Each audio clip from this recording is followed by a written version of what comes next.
যুক্তরাষ্ট্রে নির্বাচনের দিন যত ঘনিয়ে আসছে ততই হোয়াইট হাউসে সাবেক প্রেসিডেন্ট ডোনাল্ড ট্রাম্পের ফেরত আসার সম্ভাবনা বৃদ্ধি পাচ্ছে। অন্তত বিভিন্ন জরিপ তাই ইঙ্গিত দিচ্ছে।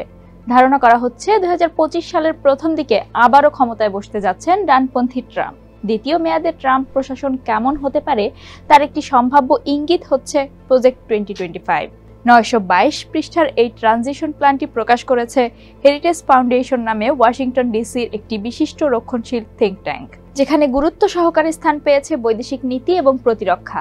আল জাজিরা অবলম্বনে চলুন জেনে নেই কি আছে প্রজেক্ট 2025-এ। বাকি দুনিয়ার জন্য এর অর্থ কি, কি রয়েছে ট্রাম্পের ভবিষ্যৎ পরিকল্পনায়। সঙ্গে আছি আমি রুকাইয়া জহির। 922 পৃষ্ঠার ডোর স্টপারটি মূলত ডানপন্থী শাসন মডেলের জন্য একটি নির্দেশিকা বলা যায়, যা প্রেসিডেন্টের ক্ষমতা সম্প্রসারণ এবং উদারপন্থীদের নাগরিক পরিষেবাকে মুক্ত করার পরিকল্পনা প্রকাশ করে। এতে মোটা দাগে ডিপ স্টেট বা ফেডারেল সরকারের সদস্যদের গোপন নেটওয়ার্ক ভেঙে ফেলার উপর আলোকপাত করা হলেও এটি বৈদেশিক নীতির বিষয়ে দিক নির্দেশনা দিয়েছে, যেখানে চীনের প্রতি প্রতিদ্বন্দ্বিতামূলক সুর অব্যাহত রয়েছে।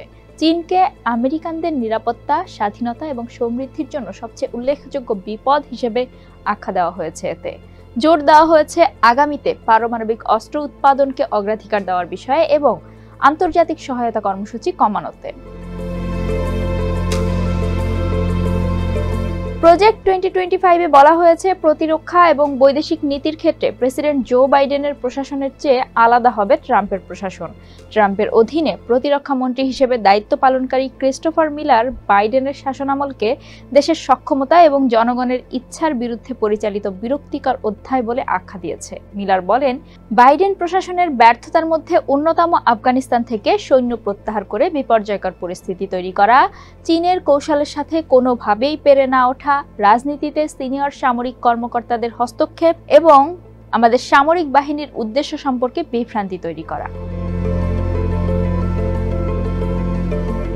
প্রজেক্ট 2025-এর প্রধান প্রতিরক্ষা উদ্বেগ হচ্ছে চীন।